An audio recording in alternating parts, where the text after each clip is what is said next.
할렐루야. 주님이 주시는 은혜로 앞을 향해서만 나아갈 수 있는 성도가 되기를 주의 이름으로 축원합니다. 우리 서로 인사 나눌 때 하나님은 성도님과 함께 하십니다라고 인사합니다. 하나님 성도님과 함께 하십니다.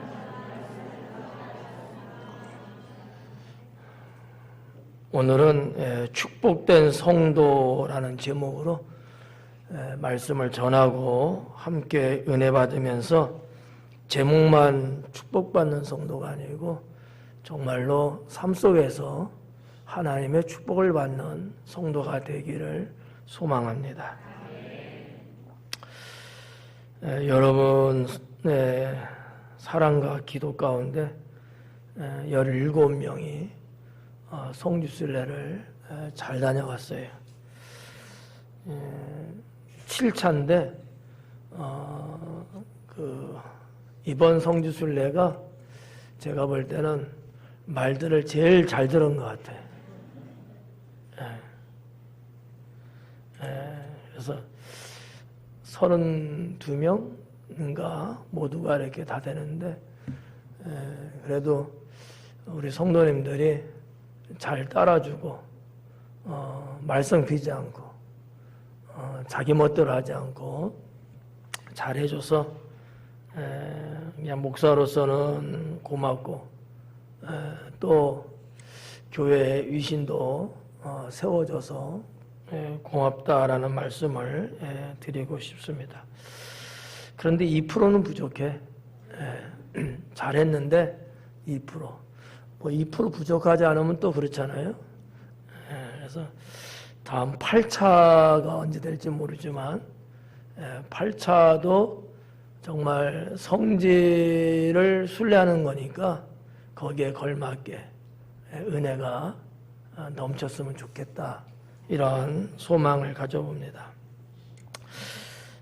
성지순례는 우리 김정아 집사님 기도하시면서도 언급하셨습니다만 일반 여행은 아니다라는 거.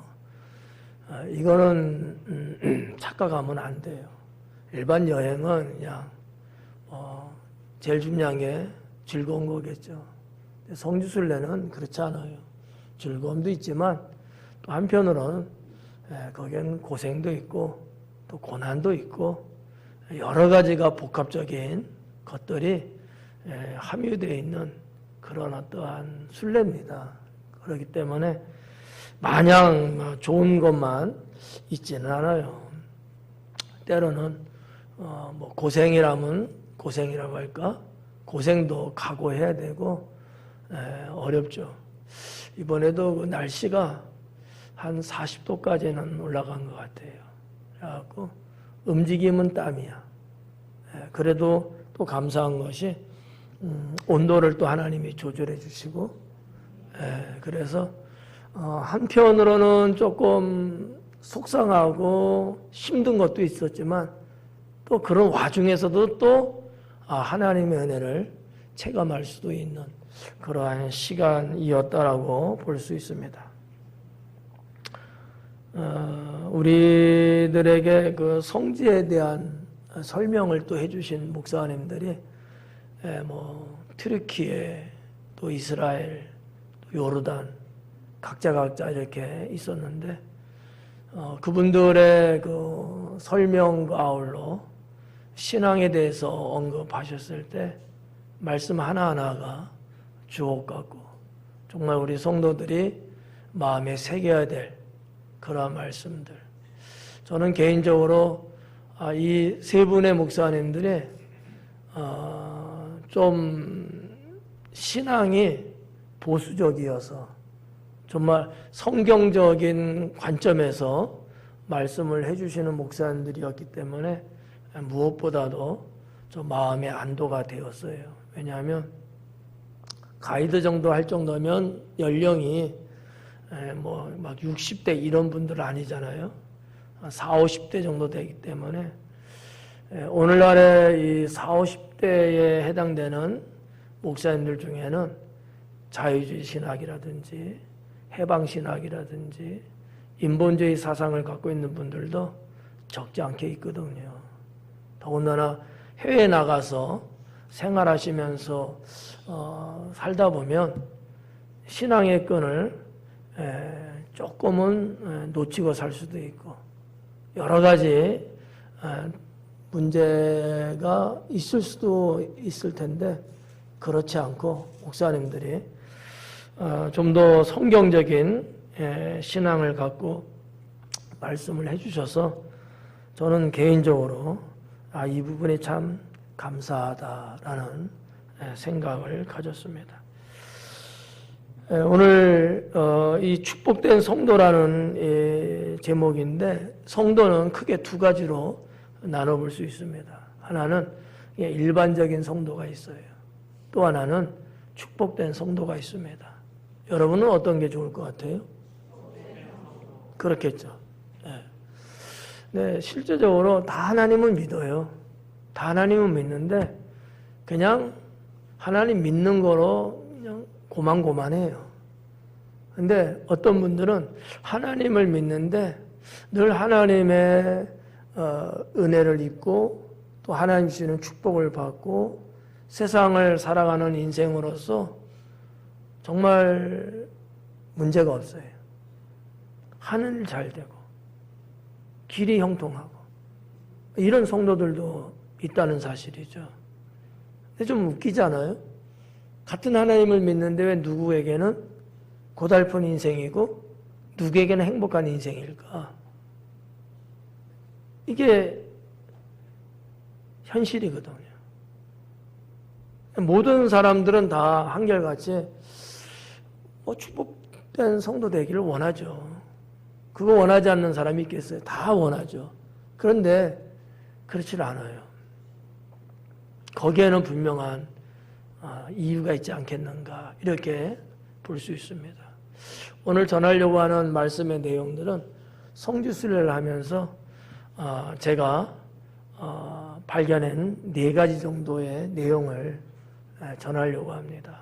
여러분들이 말씀 들으면 다 들었던 말씀일 것이고 다 잘 알고 있는 말씀일 것이고 또 그렇게 또 살려고 하는 신앙적인 말씀이겠지만 그 옛날 그 하나님의 구원의 역사 속에서 살아가고 움직이고 그랬던 자들에게서 찾아볼 수 있는 신앙의 모습들 한 4가지로 압축해서 이들에게는 이런 신앙이 있었다. 이들에게는 이런 것들이 문제였기 때문에 그 당시에 상당히 어려움을 겪었다라는 등등의 말씀을 전하려고 합니다.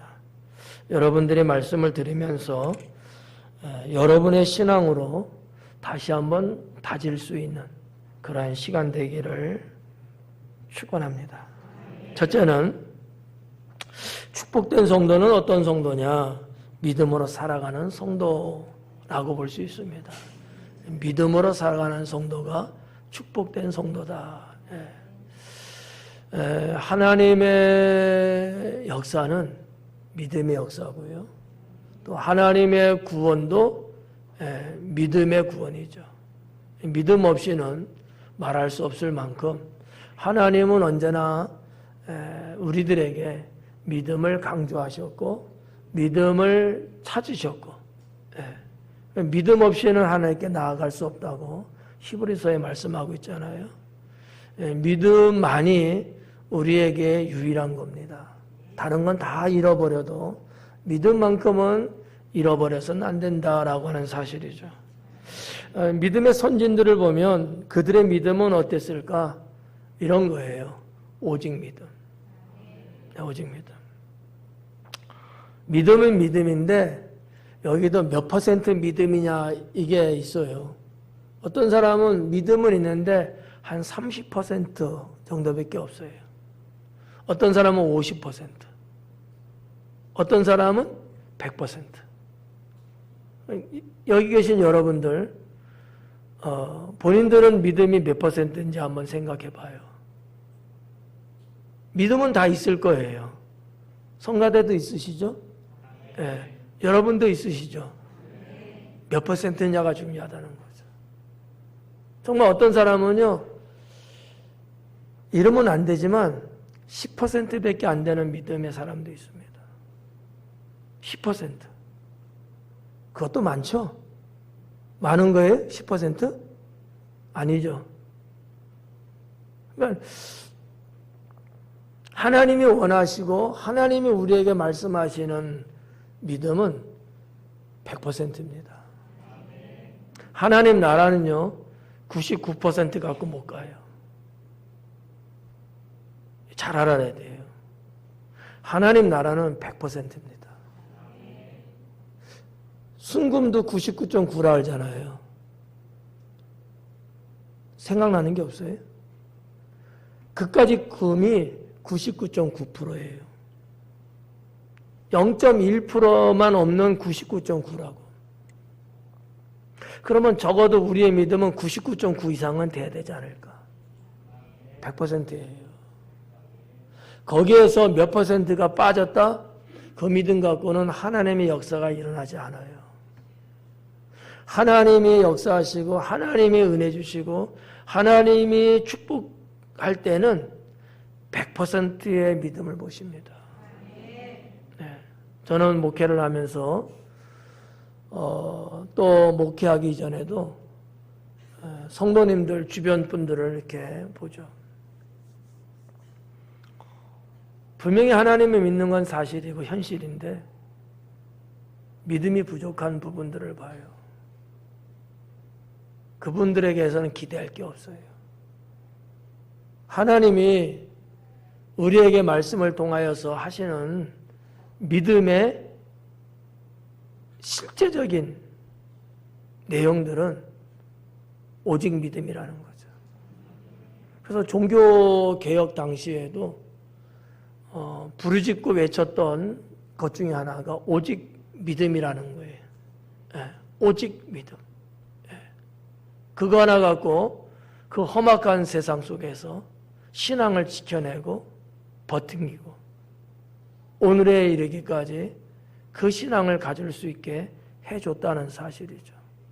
오직 믿음이 아니고서는 사탄이 역사하는 이 세상의 현장에서 살아남을 수가 없습니다.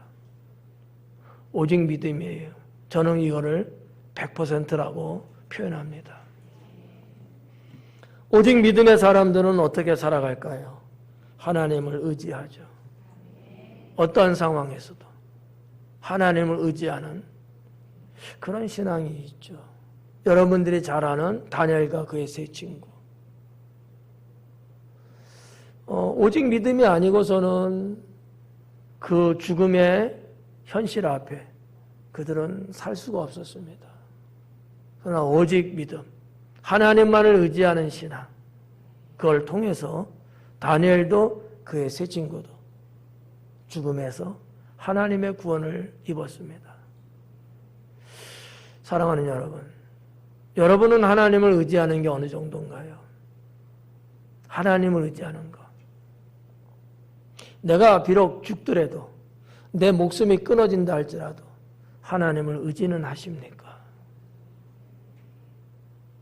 죽는 게 무서워서, 아픈 게 무서워서, 안 되는 게 무서워서, 실패하는 게 무서워서 하나님을 의지했던 마음이 흐트러지고 있지는 않습니까? 이런 분들 많거든요. 전적으로 하나님을 의지하는 모습은 어느 때 보여질까? 아무 일 없을 때는 그럴 것 같아요. 별일 없을 때는 하나님만 의지합니다. 이렇게 고백들 합니다. 그런데 내 생명의 위협이 찾아오고 내 목을 조르는 사탄의 강렬한 역사가 일어날 때는 하나님을 의지하는 게 조금 느슨해질 수 있어요. 그래서 다른 것을 더 의지하죠.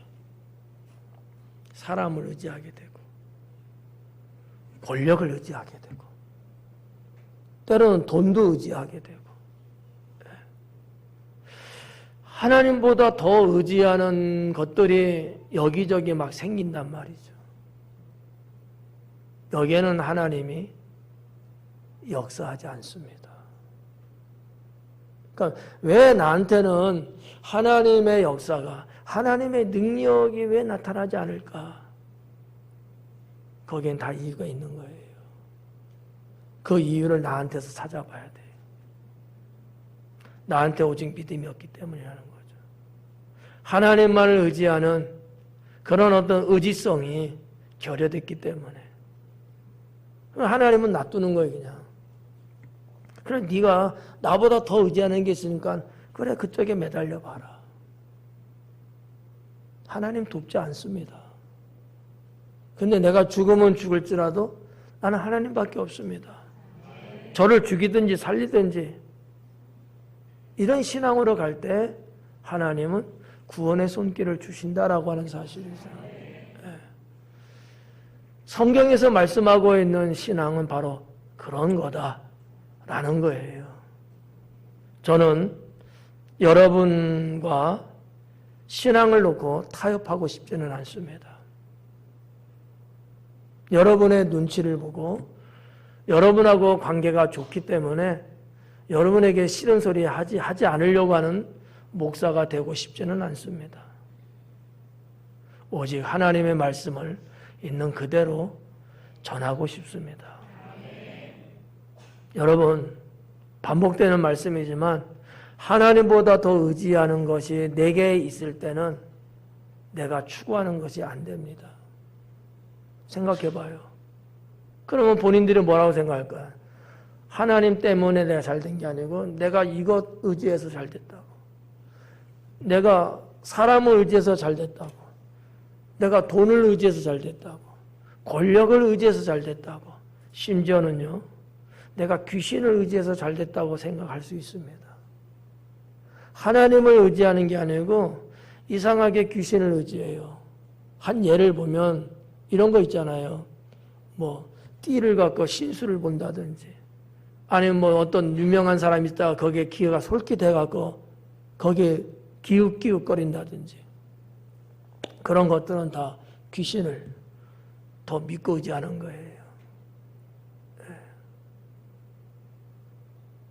여러분, 이런 경우는 없어요? 사람이 하는 소리에 귀가 더 가. 어때요? 누가 무슨 말 하는데 내가 귀가 더 솔깃해져. 그런 경우 어때요? 있어요, 없어요? 그게 문제라는 거예요. 하나님이 말씀하는 바가 분명히 있는데도 불구하고 그것보다는 누가 하는 소리가 더 내게 와닿는 거야. 하나님 말씀은 아닌 것 같아. 너무 나하고는 거리가 먼 것 같아요. 근데 누군가 사람이 하는 얘기가 더 정확한 것 같아. 더 사실인 것 같은 거죠. 거기에 귀를 설깃하는 거죠. 하나님을 의지하는 걸까요? 아니에요. 그분의 신앙은 오직 믿음이었을까요? 아니라는 거죠. 여러분, 우리가 신앙의 삶을 살아가는 데 있어서 사탄이 아주 여러 가지 유형을 가지고서 우리의 영혼을 혼란스럽게 만듭니다. 착각하게 만들고요, 속아 넘어가게끔 만들어요. 네. 그런 경우들을 허다하게 보죠. 아무리 권면하고 이야기하고 주의 말씀으로 독려를 해도 거기에는 귀를 기울이지 않고요, 어디서 무슨 얘기를 들었는지 거기에 막 귀를 기울여요. 성지순례를 갔는데도 집사님 그거 하면 안 돼요. 집사님 그렇게 어울리면 안 돼요. 라고 이야기를 했는데도 불구하고 이상한 짓을 해요. 이거는 잘못됐다라는 거죠. 하나님은 기뻐하지 않죠. 성도 여러분, 오직 믿음은요, 하나님을 의지하는, 의지함이 어느 정도야 되느냐? 하나님만 의지하는 것으로 가야 합니다. 우리가 성지순례 했습니다마는 이스라엘 백성들이 쭉 긴 역사를 살아가면서 한 번도 하나님을 안 믿은 적 없고요, 하나님을 의지하지 않은 적은 없어요. 그런데 그들에게 뭐가 문제였을까요? 하나님만 의지하지 않았다는 사실이죠. 이쪽 지역을 지나갈 때는 그쪽 지역의 신을 때로는 기웃거렸고, 저쪽 나라를 지나갈 때는 그쪽 나라의 신에 대해서 또 기웃거렸고, 하나님만 의지하고 하나님만 믿어야 되는데 그러지 않았다는 사실이죠. 때로는 주께서 세운 주의 종 모세가 있어서 하나님 말씀을 받아가고 전달하는 이 과정 속에서 그런 주의 종의 말씀만 듣고 가야 되는데 그러지 않고 주변에 그 지파 간에 지도자들이 있거든요. 사람의 소리에 귀를 기울이고 그들도 의지하는 인해서 때로는 광야에서 심판을 받아도 죽을 수밖에 없었던 사건들이 여러 번 있었습니다. 오직 믿음이라는 게 뭐예요? 하나님만 의지하는 거예요. 뿐만 아니라 더 나가서 그런 것들을 여러분의 것으로 만들려면 이 방법을 쓰는 것도 좋을 것 같아요. 내 입술의 고백. 내가 늘 무시로 어느 때만이 아니고 언제든지 내 입술로 고백하는 거죠. 내 입술로 고백. 입술의 고백이 생활화되지 않은 분들은 어렵습니다. 하나님은 우리의 고백을 귀하게 여기시거든요. 우리의 영혼은 내 입술의 고백을 통해서 우리의 영혼은 훈련화됩니다. 우리의 영혼은 거기에 연결을 가져요. 그래서 내가 자꾸 입술로 고백하는 거예요. 성경에도 보면 여러분 이런 말씀들이 많이 특히 시편에 많이 나오죠. 읊조린다는 표현을 많이 쓰죠. 내가 고백한다는 단어도 나오고 있죠. 시인한다는 단어도 나오죠. 다 뭐예요? 다 고백의 일종이에요. 마음으로만 생각으로만이 아니고요. 그걸 내 입으로 실제로 고백하는 거예요. 주님 사랑합니다. 주께서 하셨습니다. 감사합니다. 이런 것들을 내가 입술로 고백할 때 하나님만을 의지하는 신앙이 가능해지고요. 그러한 자들이 오직 믿음으로 세상을 살아갈 수 있게 된다는 사실이죠. 뿐만 아니라 오직 믿음은 뭘까? 행함으로 보여주는 것이죠. 행함으로 보이는 거예요. 행함이 없는 믿음은 곧 죽은 믿음이라. 어때요? 여러분, 여러분의 믿음은 행함으로 나타나고 있으신지요? 우리의 신앙의 생활 속에서 믿음이 아닌 거는 그 어떤 것도 선한 열매를 맺을 수 없습니다. 그러니까 하나님을 믿는다고 하는 사람들은 너나 할 것 없이 다 어떤 모양을 갖고 가야 되냐 하면 매사의 모든 일들 다 믿음으로 하는 거예요. 근데 이게 세상적으로 볼 때는 바보 같은 거죠. 말이 안 되는 거예요. 야, 그런다고 되냐? 그런데도 불구하고 내가 오직 믿음으로 가는 거야. 믿음으로. 뭐 실질적인 예 하나 들면 이런 거예요. 어디가 아파요. 그러면 어떻게 해야 돼요? 병원을 가든지 약국에 가서 약을 뭐 사든지 해갖고 뭔가 처방해서 치료돼야 될 거 아니겠어요? 예. 근데 오직 믿음은 그하고는 달라요. 그런 어떤 의료의 기술의 혜택을 받는 거 이게 나쁘거나 죄는 아니에요. 그러나 오직 믿음은 그 이상이라는 거죠. 주께서 치료하실 것을 믿고 가는 거죠. 여러분 의사 선생님들의 치료의 손길도 하나님이 도우셔야 내게 치료가 가능해지는 거예요.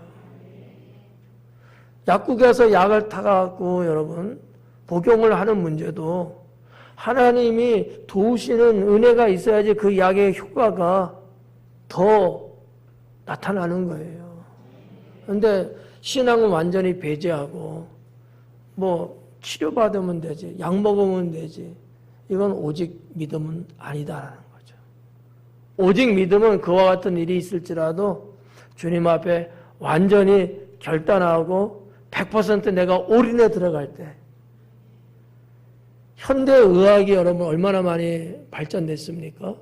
그렇지만 현대의학에서도 손대지 못하고 고치지 못하는 병들이 얼마나 많은 줄 아십니까?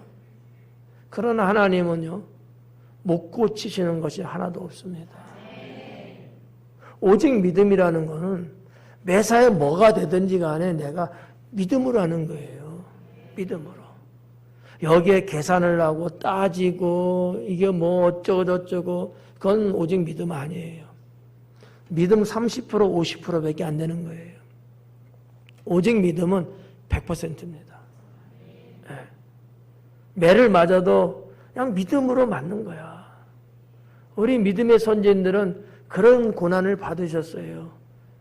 예수님 고난 받으시면요, 마찬가지예요.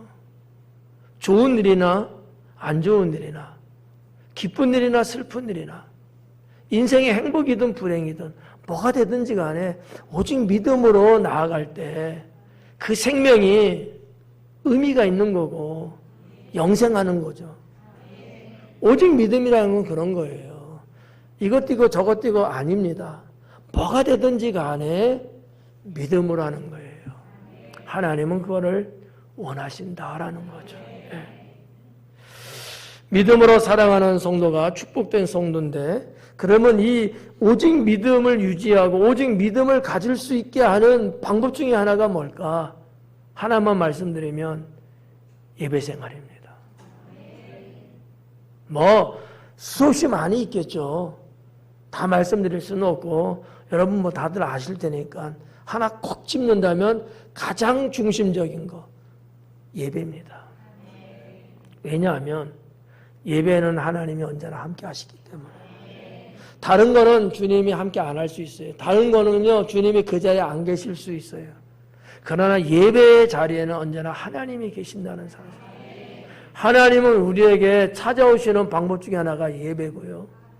하나님이 우리에게 베푸시는 은혜와 능력의 방법 중에 하나가 예배라는 거죠. 예배는 모든 것의 가장 중심에 서 있다는 사실이죠. 예배의 삶을 통해서 우리는 우리의 믿음을 견고히 세울 수도 있고 주님의 은혜와 축복도 예배를 통해서 가능해진다는 거예요. 어떤 의미에서 예배는요, 마스터키입니다. 여러분 마스터키의 유래를 아시나요? 시간이 안 되니까. 여러분 뭐 이렇게 여러분 집에도 그렇겠지만 보통 열쇠 주면 몇 개 주죠. 근데 그거는요 똑같은 키야. 마스터 키라는 것은 어떠한 것도 다 열 수 있는 거야. 여러분 호텔 같은 데 가면은 그 호텔 내에서 관리인들이 갖고 있는 마스터 키가 있어요. 예배는 우리 인생의 마스터 키입니다. 안 되는 게 없어요. 그래서 예배 생활을 잘 하는 분들이 신앙이 좋고 그런 자들에게 하나님은 복을 주시고 그렇다는 거죠. 예. 두 번째는 뭐를 받냐 하면 순종하는 성도입니다. 축복된 성도는 누구냐? 순종하는 성도다라는 거죠. 예. 누가 여러분 복을 받겠어요? 여러분 한번 생각해 봐요. 하나님은 누구한테 복을 주겠어요? 순종하는 자에게 주시는 거예요. 예. 순종이 어느 정도로 그 위력이 크냐 하면은 예배보다 순종이 낫다고 표현한 것처럼. 예배가 최고라고 제가 방금 말씀드렸잖아요. 그런데 예배는 드리는데 순종하지 않는다면 그건 아무것도 아니라는 의미죠. 그만큼 순종은 대단하다는 거죠.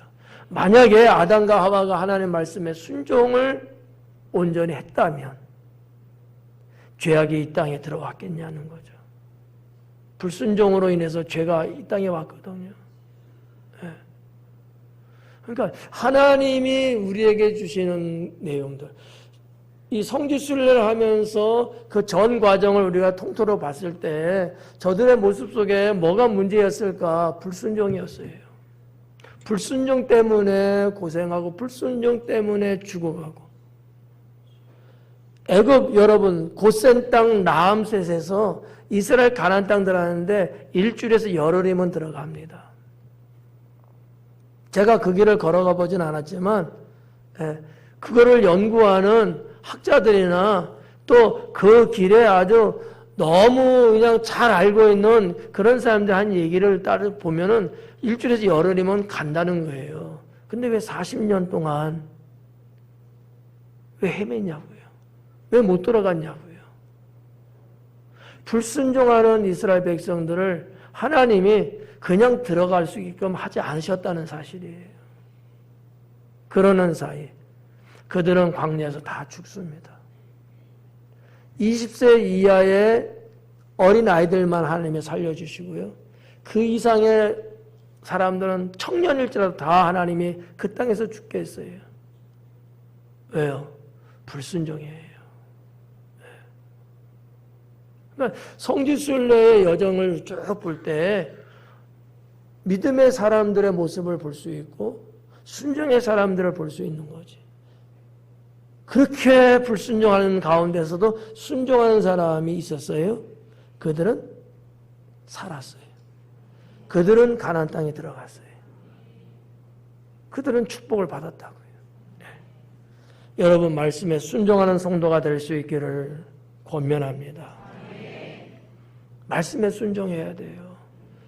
하나님의 말씀이든지 주의 종의 말씀이든지 여러분 하나님이 기뻐하시는 진리의 말씀에 순종한다고 하는 사실은 내 영혼이 살 수 있는 길입니다. 그렇기 때문에 저는 이 순종을 두 가지로 보는 거예요. 하나는 하나님 말씀의 순종, 또 하나는 주의 종의 말씀의 순종.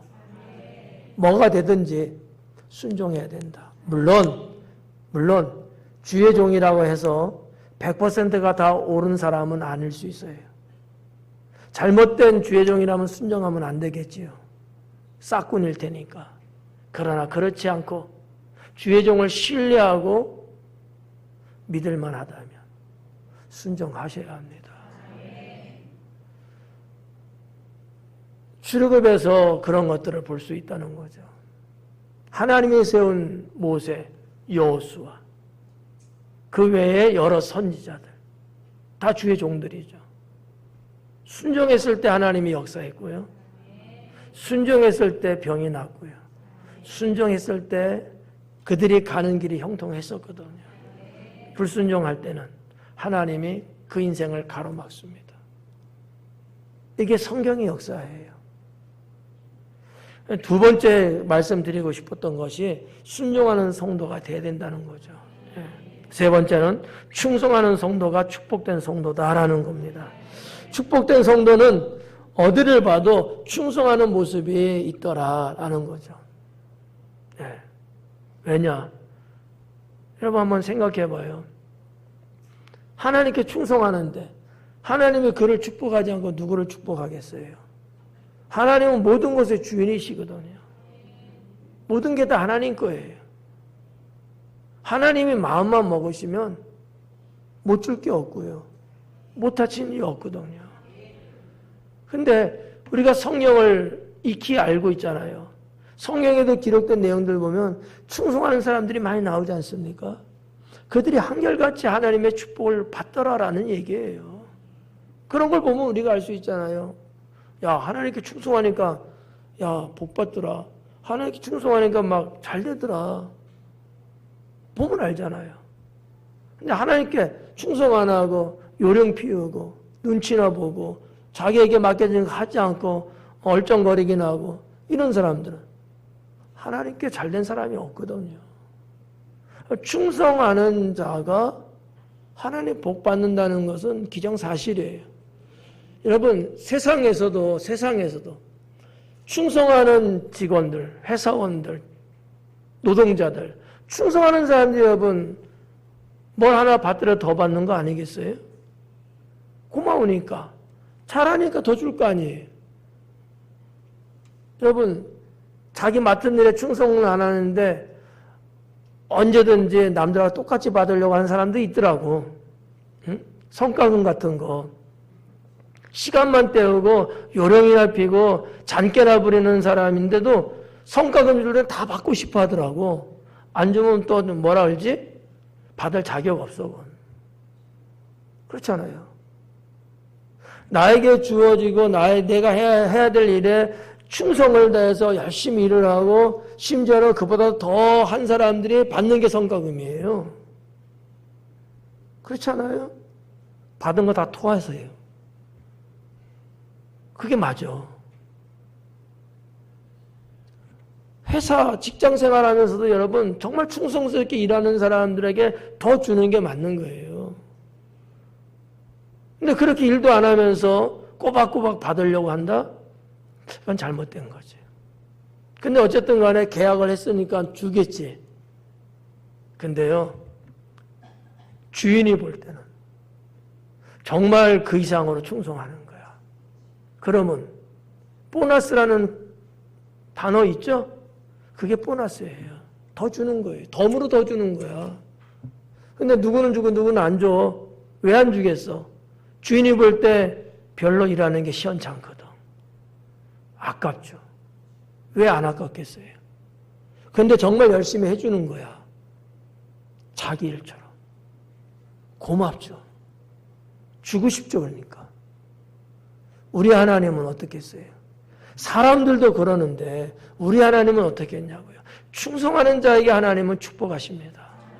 예. 그래서 뭐라고 말씀하신 거예요? 충성이 면류관하고 상관이 있는 거예요. 예. 여러분 직분들 받으셨잖아요. 잘해줬을까요? 잘할 거를 바라보고 직분을 맡기셨다 그랬어요. 충성할 것을 바라보고 주셨다는 거죠. 이 충성된 성도가 하나님께 축복도 받습니다. 저는 그렇게 생각해요. 교회 내에서도요, 교회 내에서도 충성하는 성도들 계셔요. 이분들에게는요, 뭐가 되든지 아까운 게 하나도 없어. 다 해주고 싶어. 네. 그거 못해줘서 미안할 뿐이지, 충성하는 분들은. 근데 충성하지 않는 분들도 있어, 교회 안에. 죄송합니다. 해주고 싶은 게 없어요. 그러고 보면 저는 못된 목사죠. 네. 정말 교회에서도 충성하는 분들은 하나도 안 하고 돈을 따져서 1,000만 원 달래도 줄 수 있을 것 같아.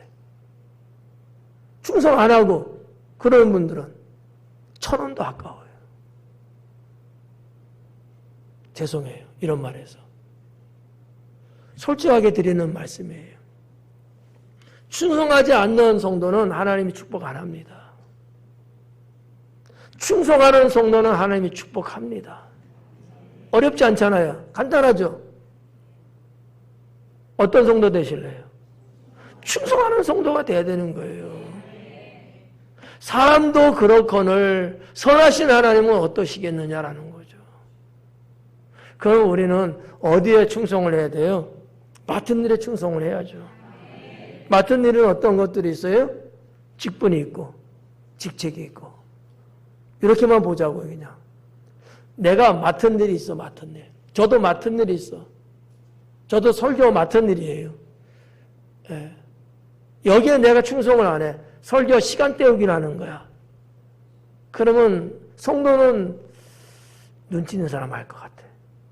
하나님은 더더욱 아실 거고. 그런 하나님께서 여러분 목사를 잘했다 하실까요? 목사가 여러분 축복받을 수 있을까요? 불가능해요. 내가 맡은 일이 있어. 여러분은 맡은 일 있죠?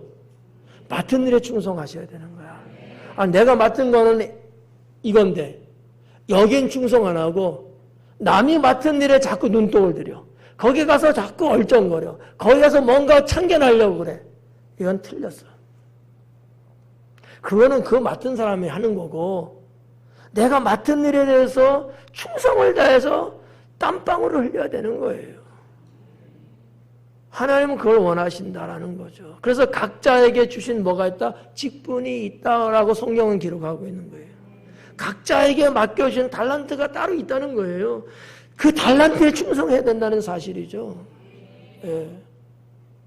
연세 드신 우리 어르신들도 다 맡은 일들이 있어요.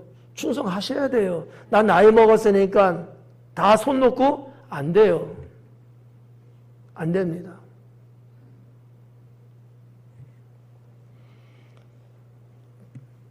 맡은 일이라고 하는 것이 있는가 하면은 해야 할 일도 있다라고 저는 봐요. 맡은 일도 있지만, 맡은 건 아니지만 또 해야 될 일이 있어요. 맡지는 않았지만, 뭐냐? 성도로서 내가 해야 될 일이 있어요. 저도 하나님 앞에 성도죠.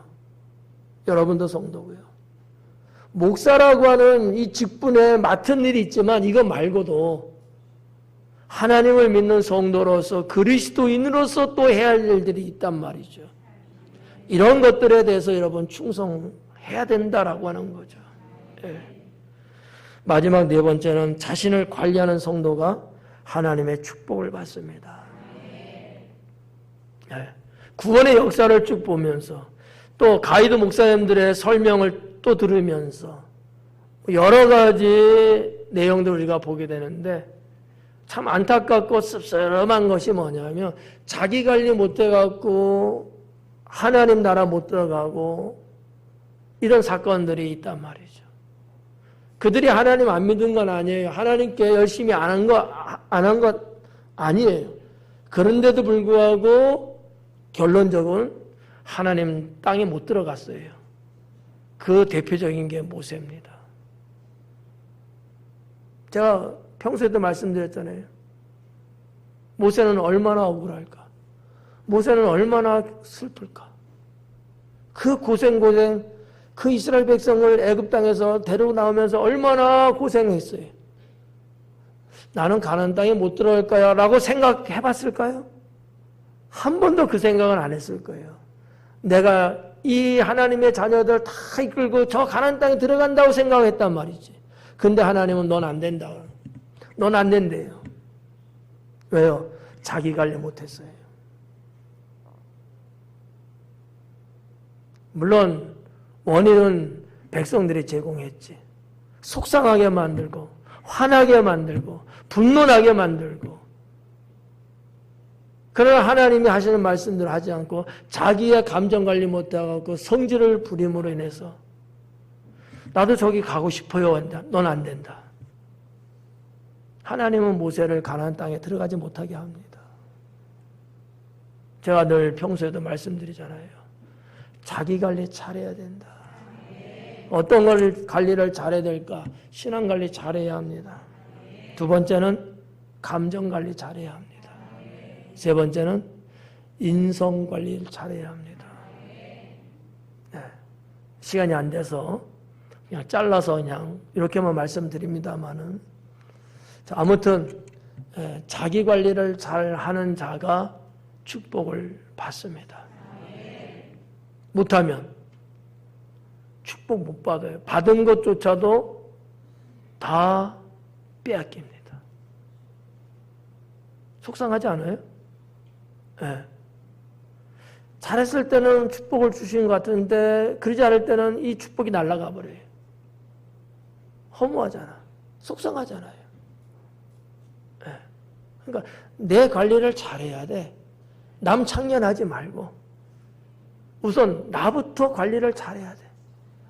자기 관리도 못하면서 그냥 옆 사람 찔러대고 뭐 하네 못하네 괜히 그런 일 얘기하고 제가 이렇게 볼 때 참 답답하더라고.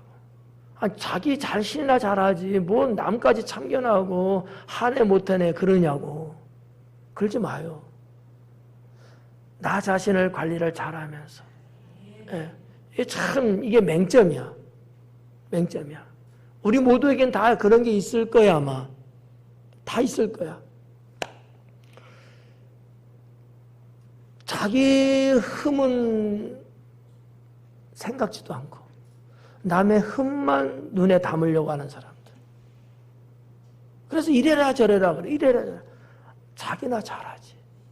자기도 잘 하지도 못하면서 남에 대해서 이러쿵저러쿵 그런 거 보면은 옆에서 볼 때 참 저건 아닌데 성도 여러분, 자기 관리 잘해야 합니다. 아깝잖아요. 여러분 그동안에 잘해온 것들 있잖아요. 이거 여러분 공중탑 무너지듯이 이게 무너지면 되겠어요? 아니잖아요. 하나님께 지금까지 잘하고 있는데 왜 한 번씩 불쑥불쑥 잘못해갖고 왜 그 무너지게 만들고 왜 헛수고 되게끔 만드냐 이거지. 여러분 어느 누구도 모세를 잘못됐든지 나쁘다고 보는 사람이 어디 있어요? 있어요? 아무도 없어요. 얼마나 훌륭한 지도자입니까? 그런데 왜 그분이 가나안 땅에 못 들어갔냐고. 나는 이거를 연구하고 말씀을 볼 때마다 내 속이 아파, 내 속이. 반면에 나를 점검하는 거지. 모세 같은 저런 분도 그랬는데 나까지 것도 관리를 못하면 이 추풍낙엽처럼 그렇게 되지 않을까. 그 모세의 사건을 나의 거울로 삼는 거예요. 내 관리를 잘해야 되겠다. 잘해야 되겠다.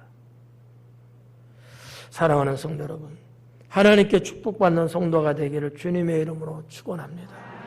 여러분의 신앙생활은 천국에 들어가고 거기서 상급 받는 것뿐만 아니라 이 땅을 살아가는 데 있어서도 하나님의 축복이 필요합니다. 그렇잖아요? 여기서 세상에서 고생하고 가난하게 살고 쩌들게 살고 막 고난과 불행과 막 이렇게 살아. 근데 천국 간다고 그래서 좋아. 이게 과연 좋은 걸까? 하나님 믿으면 다 천국은 가요. 이 땅을 살면서도 여러분 주님이 주시는 축복을 누리고 행복을 누리며 살아야 되지 않겠어요? 그러려면 오늘 네 가지 드린 말씀 다시 한번 여러분 것으로 삼으시고요. 정말 하나님 믿는 자녀답게 나를 성찰하고 나를 주님 앞에 꺼내서 내어 보여드려도 부끄럽지 않을 만큼 그러한 신앙인으로서의 삶이 될 수 있기를 주님의 이름으로 축원합니다. 기도하겠습니다.